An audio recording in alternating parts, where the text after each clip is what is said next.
जानवी तालुका अंबनेर जिल्हा जळगाव।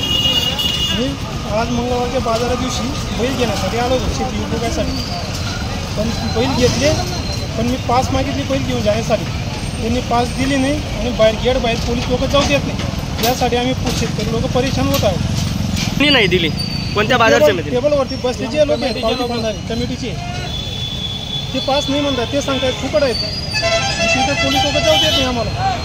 याच्यामध्ये आमच्या शेतकऱ्याची टोळी नको होते। यासाठी आम्ही सकाळपासून आलो इथं, बिना जेवणाची बिना खाण्याची